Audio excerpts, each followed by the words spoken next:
Los saluda Milena Koprivica. Bienvenidos a su programa Obras e Ideas del hombre contemporáneo. En esta ocasión, la presencia gentil de un caballero de la pintura, y esto vamos a explicarlo en el transcurso de la entrevista. Se trata de José Salazar. Bienvenido, José Salazar. Qué preciosa bienvenida, muchas gracias, Milena. Muchas gracias a ti que estás con nosotros, no solamente en el programa, sino en Tlaxcala. Próximamente tendremos la oportunidad de ver el conjunto de una exposición tuya, una obra amplia de su producción artística. Por eso hoy estamos de plácemes. José Salazar, yo diría, es un pintor del hombre, un pintor de imágenes del movimiento, pero dejemos que sea el artista quien nos hable de su trabajo, de sus obras, de sus ideas. Me gustaría que nos platicaras desde cuándo nació en ti. Sabemos que eres originario de Aguascalientes y que tardaste un poquito antes de iniciar tu carrera artística. Me gustaría que el auditorio lo supiera y que nos dijeras, nos comentaras cómo te inicias en el quehacer de la pintura. Pues fíjate que fue probablemente a lo mejor una coincidencia. Cuando era muy niño dibujé un pollito arriba de un cerrito, pero tenía yo 3, 4 años, pero fue un escándalo en mi familia porque el pollito era pollito. Y yo vi con mucha satisfacción de mi parte de esos años que a todo el mundo le gustaba, pero pasaron los años y pues yo sabía que había sido destinado para algo, pero no sabía para qué. La lucha, la búsqueda dentro de mí, mi entorno, de las gentes que me rodeaban y de mi vida, pues pensé que a lo mejor podría ser yo o boxeador o torero, porque en Aguascalientes o se es torero, o se es gallero, yo intenté todo eso, pero la verdad cuando me encontré con una realidad, la verdad no me sentía satisfecho. Yo pienso que nosotros que actuamos en este mundo debemos sentirnos satisfechos con lo que hacemos, porque eso quiere decir que estamos dentro de las líneas que tenemos marcadas. No sé si así sea, pero creo que tenemos marcado un deber y un hacer. Si tenemos ese deber y ese hacer, pues hay que cumplirlo. Por eso hasta yo invito a algunas personas que mediten un poco sobre su hacer, porque muchos no están conformes en lo que hacen. No me refiero a pintar, no, me refiero a hacer en general, el trabajo en general. Lo aceptaron porque eso les salió y pues siempre es una frustración, y espero que esto no suceda al final de su vida, que si barren o que si barremos o que si limpiamos o que si hacemos los deberes que sean, pero pues que esa sea nuestra línea que tenemos marcada. Pues diste con algo muy importante, ¿verdad? Esto de saber exactamente la misión aquí en la tierra, en lo que estamos. No siempre todos tenemos trazado o conocimiento del trazado, del camino. Sin embargo, en el caso particular, yo quisiera hacer una referencia a algo que me parece que fue una señal muy importante. Pienso que este asunto del pollito en el cerro debió haber sido como los borreguitos del Giotto, que Cimabue debió pintarlos del natural, y le dijo un poco, ese es el camino. Yo pienso que además de esa oportunidad que tuviste de plasmar algo que ya traías, hubo otras señales, tal vez cuando tenías 12 o 13 años en tu propia ciudad de Aguascalientes. Hay una anécdota muy bella pues, de tu... Fíjate que, es decir, yo estaba, como todos los estudiantes, en la primaria, y llegó un maestro que dijo, quiero enseñarles a dibujar y a pintar, y a mí se me prendió se me iluminó el camino, porque dije, esto es lo que yo quiero hacer, y me puse a hacerlo con él, me entregué a él, pero sin esperanzas de recompensa, sin esperanzas de nada. Y cuando mis trabajos fueron colgados en el jardín de San Marcos, en los árboles, junto a profesionales, no hice ya lo que pintaban, ¿no? Entonces no eran tan profesionales. Y pues a mí me otorgaron un diploma y 50 pesos que fui a recibir a un teatro. Es decir, yo saliendo de ahí me fui a comprar zapatos. Entonces me di cuenta que podía hacer algo, pero no estaba seguro ni había encontrado el camino. Después de ahí pues, intenté en varios trabajos y en todos me sentía que había un vacío que no encontraba yo cómo llegar a desarrollarme. ¿Y si fuiste torero y si fuiste Pues luchador? Intenté, Cuéntanos. mira, traigo las cejas todas rotas porque me rompieron las cejas y algo más, ¿no? Sobre todo que te apartabas de ese camino, fue lo bueno. Oye, pero rápido, ¿no? Pues yo cuando me encontré dije, bueno, ¿qué me espera, no? ¿Y cómo es que entonces en Aguascalientes tienes ese, pues realmente podemos llamarlo como un triunfo, como un llamado también al arte, pero tu vocación se plasma, ya se define concretamente en la Ciudad de México? Pues sí, porque mi papá decía, mira hijo, si vas a ser pintor, porque yo insistía en que quería ser pintor, y me dice, mira, Saturnino Herrán se acabó, enfermo, loco, y era la época de la bohemia, aquella de mucho tomar y mucho escándalo, ¿no? Entonces era una época difícil, porque se creía que todos los poetas, escritores, pintores, escultores, todos pertenecían a una especie de bohemia. Todavía hasta la fecha todavía se aplica eso de bohemia, y la verdad yo no tengo nada de bohemio. Solamente un agente de trabajo. Es que es 95% de trabajo, y cuando me enteré que Schopenhauer había dicho que 95% de trabajo y que solamente se necesitaba 5%, dije, cualquiera de nosotros tiene ese talento, ¿no? A ver si de ahí dentro de ese 5% siquiera me toca un poquito de lo que reparten, ¿verdad?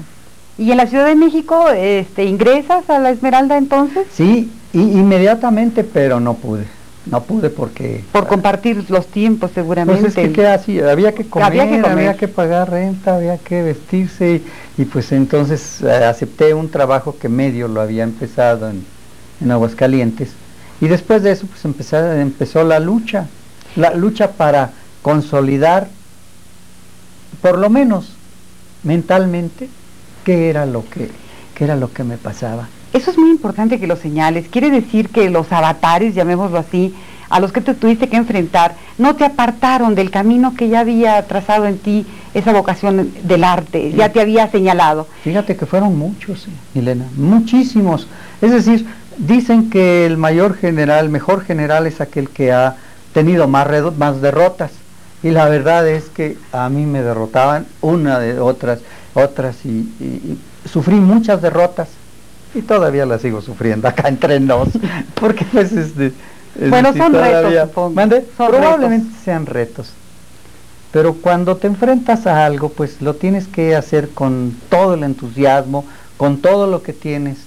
Y yo me dije, voy a entregar lo mejor de mi pensamiento, lo mejor de mi trabajo, lo voy a entregar porque pues es la única forma de llegar a hacer algo.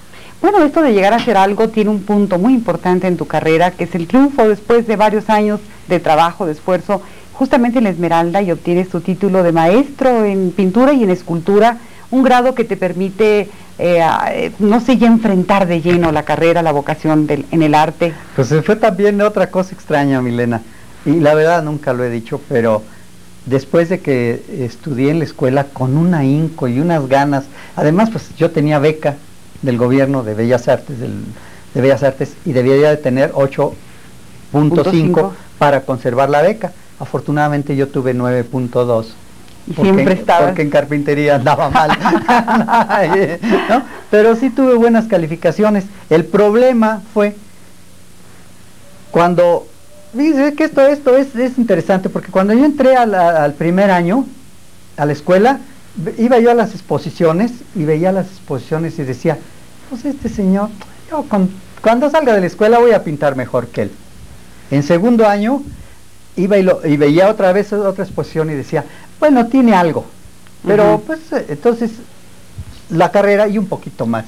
Cuando estaba en tercer año dije, caray, como que tiene algo más que ver. Al cuarto año estaba yo desinflado, y el quinto año, cuando yo terminé y que recibí un título que no me sirve para nada, acá entre nos, pero sí es la pura satisfacción de haber estudiado en una escuela profesional. Entonces me dije, bueno, ¿y ahora qué? ¿Ahora qué?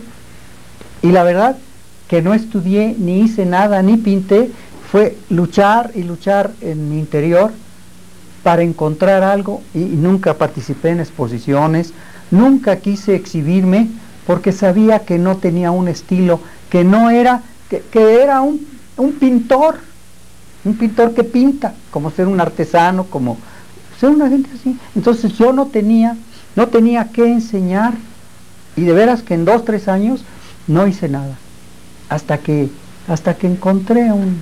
Hoy, para quienes conocen tu obra y saben perfectamente identificar una pintura de José Salazar, quiere decir que has plasmado en cada uno de los cuadros que tendremos oportunidad de ver en las exposiciones, ahora aquí en Tlaxcala, y en la Ciudad de México, y en la frontera, y en todos lados donde tienen la oportunidad de conocer tu obra, podemos distinguir muy claramente un estilo.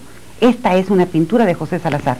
¿Cómo lograste llegar a esto, a captar un lenguaje que te distinga? Pues mira, la verdad, yo veía, por ejemplo, a los actores, a las actrices, y decía, esta no tiene personalidad, bueno, este tiene algo, este sí tiene un poco, quizá va a durar unos años más. Ahora, como pintor, me dije, bueno, si mi pintura no es distinguible, si se parece a todo lo que hay, pues no voy a ser nadie. Entonces me aboqué a encontrar, y encontré una fórmula que me hizo distinto a todos. En San Francisco hay un conocedor, un dealer, marchand de arte, que me dijo, dice, mira, yo no sé qué tan bueno vayas a ser tú, o qué tan importante vayas a ser tú dentro, pero de que pasas a la historia por ser diferente y único en tu estilo, por eso lo vas a lograr. No, y así es, te digo, es muy, tu pintura tiene un sello tan distintivo que nos permite identificarla, pero algo que me es muy necesario decir y señalar es que con tu pintura, pienso que expresándote como lo haces en un lenguaje figurativo, has logrado dos cosas. Una es, sí, efectivamente referirte a la figura humana, pero otra es profundizar en la esencia del ser humano, y eso no todas las figuras, aun cuando sean claramente reconocibles en su realización, no todas logran captar esa esencia. A mí me es particularmente importante señalar ambos aspectos, esa capacidad de esencializar.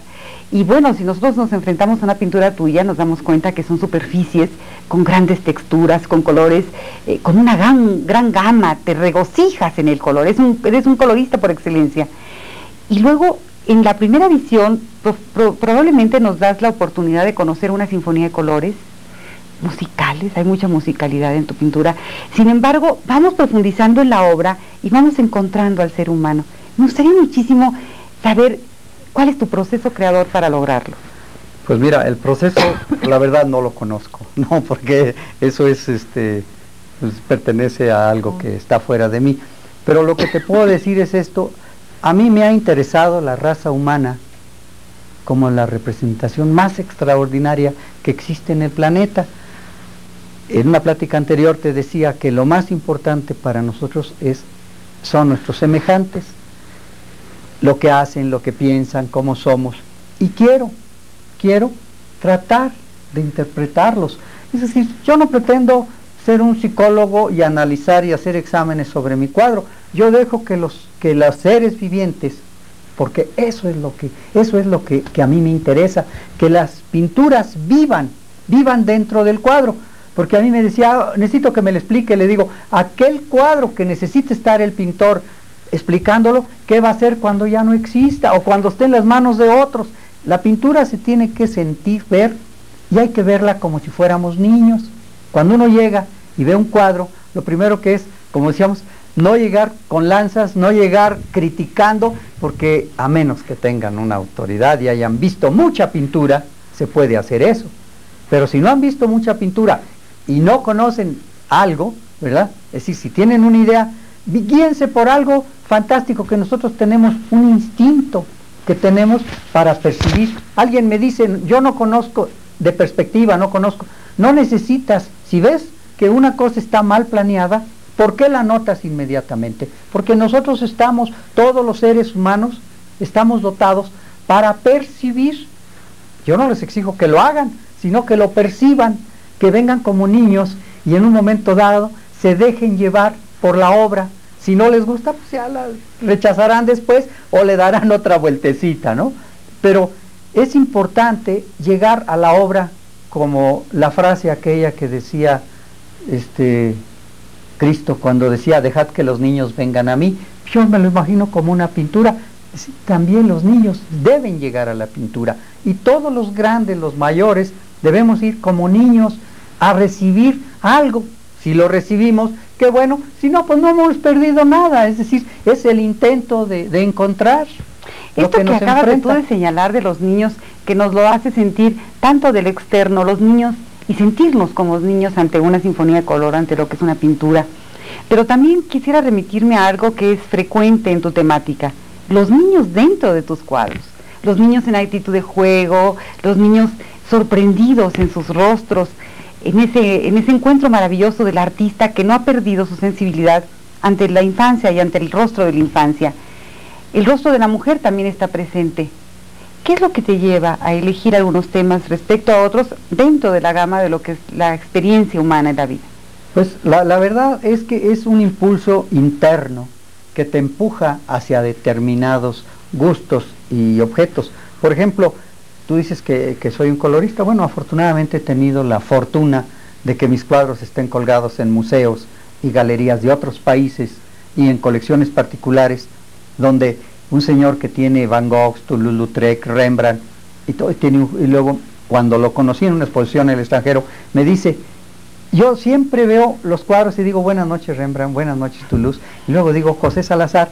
Bueno, se siente, eso es extraordinario, porque, y él tiene unos niños, pero eso, nosotros, la temática yo creo que la tenemos adentro en nuestro computadora cerebro o en nuestro computador hígado, porque el corazón creo que dicen que no, ni siente ni hace más que una función de bomba de gasolina, ¿no? Una bomba de agua, pero que nosotros la sensibilidad, dicen los chinos, que la tenemos en el hígado, y yo pienso que también el cerebro es una cosa compaginada. Pero cuando tú sientes que un tema te atrae, es porque estás a la misma altura de vibración, es decir, vibras en el mismo ámbito. Es decir, dos gentes se encuentran si vibran a la misma sensibilidad, o sea, a la misma, dos mariposas que vuelan al mismo nivel, pues se encuentran, ¿verdad? No se puede encontrar una mariposa con una golondrina porque se la come, pero sí también se puede encontrar otra golondrina con el volar. Yo he estado observando a las golondrinas, tienen un volar sensacional, fantástico, porque se detienen, bajan, suben, por eso vuelan tan lejos. Entonces siempre quise pintar como si fuera golondrina. Pues sí que lo has logrado, y esto de que tus pinturas han volado lejos. Yo quisiera recordarles al auditorio que las obras de don José Salazar se encuentran en colecciones desde un país hermano maravilloso, al que quiero mucho, que es Yugoslavia, pero también en Estados Unidos, en Canadá, en Venezuela, en Colombia, en Albania, en Grecia, bueno, tú me corregirás, y que bueno, tú lo has señalado, es una satisfacción muy grata, debe serlo. Nosotros queremos compartirlo ahora con José Salazar, esa sensación de que tu arte, y que por el arte te expresas a nivel universal, con otras poblaciones, con otras latitudes. En tu experiencia hacia el extranjero, ¿nos podrías hacer algunos comentarios?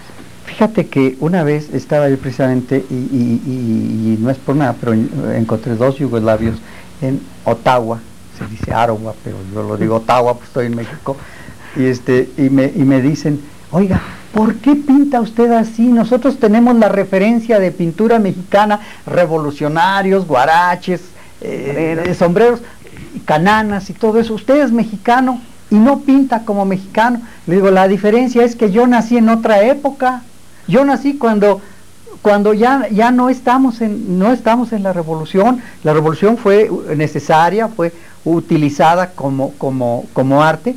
Pero yo no pertenezco a esa generación. Yo a la generación que pertenezco ya es un arte universal, un arte a la altura de todos, ¿verdad? Que no es hablar de nuestro país.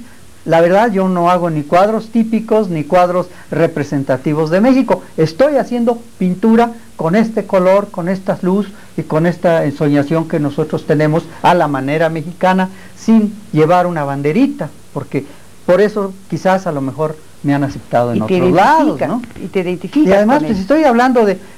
Yo, por ejemplo, pinté un mural donde se trataba de la justicia y todo el mundo esperaba que yo pintara, pues, los héroes revolucionarios, los héroes Y les dije, no señores, yo voy a pintar la justicia como la entiendo a través de los seres humanos. Y no pinté nada político.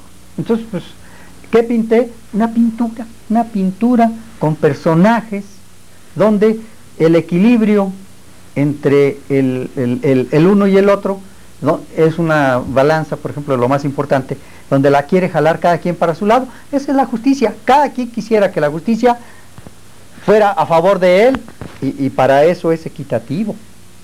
Entonces, ideas así son universales. No es el pintar solamente un tipo de personas con un tipo de ojos o un tipo de nariz. No, mis pinturas son atemporales porque no preciso ni el tiempo. Quizás no sé ni desde cuándo existo, ni si cuánto tiempo existiré, ni cuánto existiremos todos ustedes y yo. Pero sí es importante legar algo que no esté yo, para que la gente lo pueda descubrir y pueda solazarse, porque la única comunicación que tenemos hasta ahorita, y creo que es válida, es la escultura y la pintura. Así debería de haber dicho la pintura, como Leonardo da Vinci dijo que la pintura era el sumum de las artes, porque reunía más elementos, porque no solamente la podemos ver, sino sentir, tocar, gustar, podemos usar todos los sentidos, menos el del oído, porque no la oímos, pero sí, cuando vemos una pintura podemos emocionarnos a través de los colores. Ahora, yo me aboqué mucho a la técnica de ver los maestros, los grandes maestros, cómo habían logrado la atención para lograr detener al espectador sobre un cuadro. Creo que en parte lo he logrado, ¿no? Porque detenerlos con algo que no es, y que si ustedes lo ven más a fondo, lo van a descubrir. Sí, así es. Yo le comentaba también hace un momento al maestro José Salazar que efectivamente al ver sus pinturas no pudimos pasar de largo ante ellas de ninguna manera. Una cosa es ver e identificar el color, algunas formas, pero te atrapa. Uno quisiera penetrar más en ese lienzo y el lienzo responde. Si uno se dedica y le dedica más tiempo y te entregas a la pintura te responde y te entrega figuras y estableces una comunicación. Yo no sé, posiblemente el artista se dé cuenta de ello, los espectadores que ven sus galerías, y les debe ser muy satisfactorio encontrar que los espectadores que vamos como público asistente a una galería, a un museo, podamos entablar esa correlación con la pintura de largo tiempo, que nos atrapa, que nos detiene, que nos dice cosas. Para mí tu pintura nos dice cosas, nos dice muchas cosas, pero no nos las dice gratuitamente ni de una manera obvia. Hay que sacarle a la pintura, hay que desprenderlo. Yo diría que hay que también dejar que la pintura nos hable. En esto que tú dices que posiblemente no el oído no entre como ejercicio en la experiencia plástica y estética, pero hay que dejar que la pintura nos hable y seguramente tendrá un mensaje para nosotros en la medida en que nos demos, en que nos entreguemos también hacia esa experiencia estética. Bueno, ojalá eso se pueda lograr. Pero fíjate que tú me hablabas de las satisfacciones que he tenido. Las grandes satisfacciones que he tenido es, por ejemplo, me han escrito cartas en varios idiomas en las que me dicen, bueno, aclárame una cosa, esta pintura me habla, se comunica conmigo, ¿es cierto eso? ¿O estoy mal? ¿O debo ver un psiquiatra, un psicólogo? Le digo, no, es la idea, a veces, es decir, a base del color, que no empiezas a ver sino a través de que lo observas. Ellos dicen, más veo, más miro, o más miro, más veo.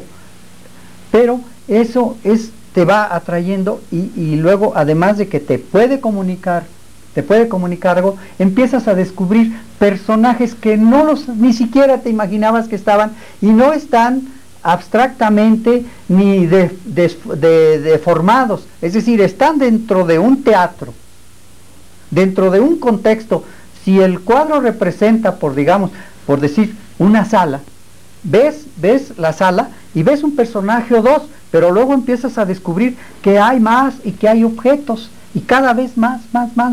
Y me decía un crítico, es pintura de participación, porque el espectador también participa, se incluye, está creando también. Pero, ¿qué te voy a decir? Mi limitante que doy es que no puede poner, por ejemplo, una figurita de este tamaño y a un lado un gigante. No, es decir, en tal forma acomodo las cosas, de que tiene que ser proporcionalmente, con proporción, dentro de su estética que nosotros tenemos. Nosotros estamos construidos aparentemente simétricamente, pero no es así. Un ojo lo tenemos distinto del otro. Entonces nosotros somos afines a lo que es igual a nosotros. Y alguien me preguntó, ¿qué es la belleza? Digo, la belleza es lo que se parece a ti. Formidable respuesta. Formidable respuesta, claro que sí. Bueno, también quisiéramos, antes de terminar esta entrevista que se nos ha hecho tan breve por lo dinámico de tu participación en ella, quisiera preguntarte tu experiencia como maestro. No es gratuito que le digamos maestro José Salazar. Él ha hecho realidad un sueño que para todas las personas que estamos en el medio de las artes, de una barrera o de la otra, siempre hemos soñado un poco como una utopía tener una academia, una escuela de arte. Tú la tienes, fíjate que es parte de tu experiencia. Me gustaría, antes de retirarnos, que nos dijeras tus impresiones en ese terreno. Fíjate que por ejemplo, yo pensé que un músico quería tener su propia sala, su propia orquesta, para dar orquesta y todo de él. Un actor debería de tener su teatro. Entonces me dije, yo tengo que tener una academia, pero mi academia debe de estar dentro de las reglas que están las academias oficiales.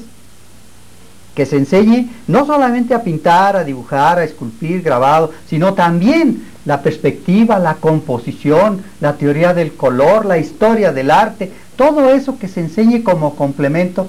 Y logré poner una escuela. Yo no la dirijo, ni quiero ser maestro, para eso tengo maestros. Mi esposa es la que ha hecho este sueño realidad, porque ella es la directora y ella se encarga de todo el aspecto. Yo cuando mucho por ahí asesoro un poquito a... Esto que señalas de la actividad dentro de la academia, claro, es una labor conjunta, definitivamente. Me parece que es algo muy valioso por lo productivo. Pienso que la experiencia que has tenido, no solamente como hacedor de obras de arte y del quehacer artístico en general, sino también como conductor de estas nuevas generaciones que apenas se inician en el camino del arte en cualquiera de sus manifestaciones. Pienso que debe ser altamente satisfactorio. Bueno, yo quiero invitar a todo el público que nos ve en esta ocasión en Tlaxcala, invitar a una experiencia formidable de apreciar de cerca, de sentir muy cerca los colores de José Salazar en sus pinturas. Tendremos la exposición vigente a partir del 11 de mayo en las salas de la Pinacoteca del Estado. Una exposición que nos va a hablar del tratamiento que tiene José Salazar de sus pinceles como seres. Sí. En el caso de él, habría que precisar... Perdón por la interrupción. No, pero es muy interesante, porque tu trabajo, y justamente íbamos a hablar un poquito de esto, la textura en tu trabajo se logra técnicamente a partir de las espátulas, del trabajo de espátula, que le da, pues una textura diferente, una proporción distinta. Esto lo tendremos oportunidad de ver en esta exposición, a partir del 11 de mayo, en las salas de la Pinacoteca del Estado de Tlaxcala, lo cual nos orgullece muchísimo. Sabemos que próximamente tendrás otras exposiciones, pero ojalá que esta exposición aquí en Tlaxcala te signifique una experiencia también como a nosotros formidable. Tenía muchas ganas de estar en Tlaxcala, desde luego, y qué bueno que se me ha concedido, porque de veras Tlaxcala es una ciudad pujante, extraordinaria, con sus gentes importantes. Por eso había que enseñarles también lo que hago. Yo me siento una satisfacción extraordinaria ser recibido aquí. Les doy las gracias de veras porque me aceptan a traer mi humilde trabajo, que les va a mostrar una forma nueva de usar las espátulas. Una forma, no nueva, pues sí, nueva, ¿por qué no? Y diferente además. Pues muchas gracias a José Salazar por estar con nosotros, por darnos la confianza de manejar su obra en esta ocasión para regocijo de todos nosotros. Y pues muchas gracias, José Salazar, muchas gracias a ustedes. Hasta una nueva emisión de Obras e Ideas del hombre contemporáneo.